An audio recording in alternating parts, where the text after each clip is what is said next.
कार्यकर्ताच माझा पक्ष विकास आघाडीमार्फत स्थानिक स्वराज्य संस्थांच्या निवडणुका लढवणार। राजकारण संपले तरी बेहतर, पण कार्यकर्त्यांची साथ सोडणार नाही।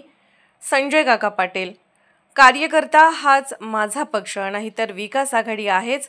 कार्यकर्त्यांच्या जीवावर मी मोठा झालो, त्यामुळे राजकारण संपले तरी बेहतर, पण कार्यकर्त्यांची साथ सोडणार नाही, असं मत माजी खासदार संजय काका पाटील यांनी व्यक्त केलं आहे। सांगली जिल्ह्यातील तासगाव येथे आयोजित करण्यात आलेल्या 12 बलुतेदार कार्यकर्ता संवाद मेळाव्यात माजी खासदार संजय काका पाटील हे बोलत होते। यावेळी ज्येष्ठ नेते प्रताप पाटील, युवा नेते प्रभाकर बाबा पाटील, बाबासाहेब पाटील, नितीन पाटील, किशोर पाटील, अरविंद तांबवेकर यांच्यासहित हजारो कार्यकर्ते उपस्थित होते। होलग्याच्या ओपला आलेल्या काही राजकीय नेत्यांना लई तलब होती, पण पदावरून उतरल्यानंतर मी त्यांना सांगितलं आहे, गप्प बसा, नाहीतर उद्याचा सूर्य बघू देणार नाही, असा इशारा माजी खासदार संजय काका पाटील यांनी यावेळी दिलाय। माझ्या वडिलांनी महाराष्ट्रामधील पहिला एन्काउंटर केला। जन्मताच मी जिगर घेऊन आलो आहे। आयुष्यात मी कधी भिवून वागलो नाही। राजकारण संपले तरी बेहतर, पण कार्यकर्ते आणि जनतेची साथ सोडणार नाही। पक्ष चिन्ह सत्ता नसताना सुद्धा कार्यकर्त्यांच्या सोबत संघर्ष केला, असंही माजी खासदार संजय काका पाटील यांनी सांगितले। कोण कोणाला काय बोलतोय, राजकारणात काही ताळमेळ नाही। मला कशाची भीती नाही, जन्माने मृत्यूला घाबरलो नाही, मग राजकारणाला मी काय घाबरणार। अनेक पक्षातील नेते माझ्याशी संपर्क करत आहेत, मात्र कार्यकर्ते हाच माझा पक्ष आहे।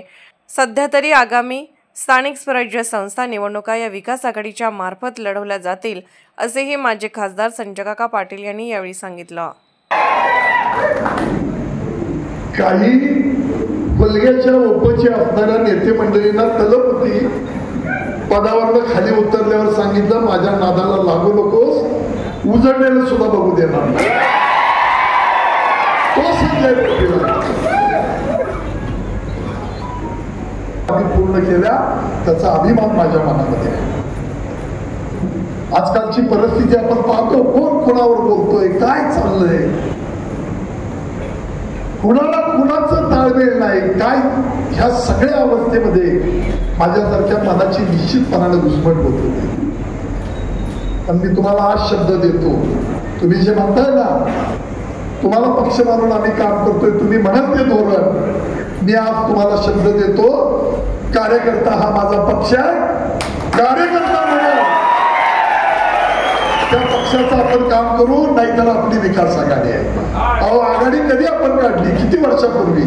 किशोर बोलता बोलता आपण म्हणाला की प्रभाकरची काळजी करता का। महिन्या 2 महिन्यापूर्वी मी सांगितलं, ज्या लोकांनी मला उभं केलं त्यांची अवहेलना करणार नाही। हे राजकारण त्यांनी उभं केलं, संपलं तरी बेहतर, या लोकांशी इमानदारीनं राहणार। कोणाचीही संघर्ष करावा लागला, कुठल्याही पक्षाची करावा लागला, तर तो संजय पाटील करणार, मी दाखवून देतो। मला फिकीर कशाची नाही।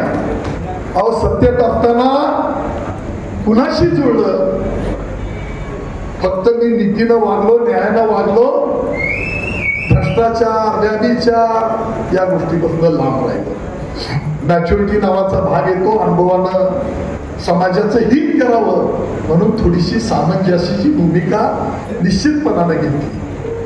पण याचा अर्थ आपल्यातलं काही संपलंय आणि आपल्यातलं काही कमी झालंय असं नाही। पंढरपूरला पहिला महाराष्ट्रातला एन्काउंटर केला। ज्या पंढरपूरच्या पोलीस स्टेशन मध्ये तिथल्या PIला त्या डोंबेंनी जाऊन शिवीगाळ केली आणि 1 तासाच्या त्यांनी बदली मागितली, तिथं जायला कोण तयार नव्हतं। वडिलांनी ते आव्हान स्वीकारलं, त्यांच्यावर प्रचंड मोठा हल्ला झाला, त्यांनी फायरिंग केला आणि त्या ठिकाणी पहिला एन्काउंटर माझ्या वडिलांनी केला। त्यावेळेला त्यांच्याकडून किमान 20 मर्डर झालेले होते आणि त्यांनी चितेवर शपथा घेतल्या होत्या की मी पुढचा आरके पाटलांचा वंश वाढू देणार नाही आणि आत्मीला होतो। परमेश्वरानं मला जन्माला घालताना आईच्या पोटातनं जिगर दिलेली आहे, जिगर. ज्याचे 20-20 मर्डर झाले अशाला संजय पाटील लाभ आहे. आणि तुम्हाला आज सांगतो, माझ्यावर अनेक वेळा प्रयत्न झाले, अनेक वेळा, पण कधी मी आयुष्यामध्ये कधी भिवून वागलो नाही आणि कधी जायचं थांबलो नाही. कालांतरानं वाईटाचं वाईट होतं, त्यांची जी काही परिस्थिती व्हायची ती झाली.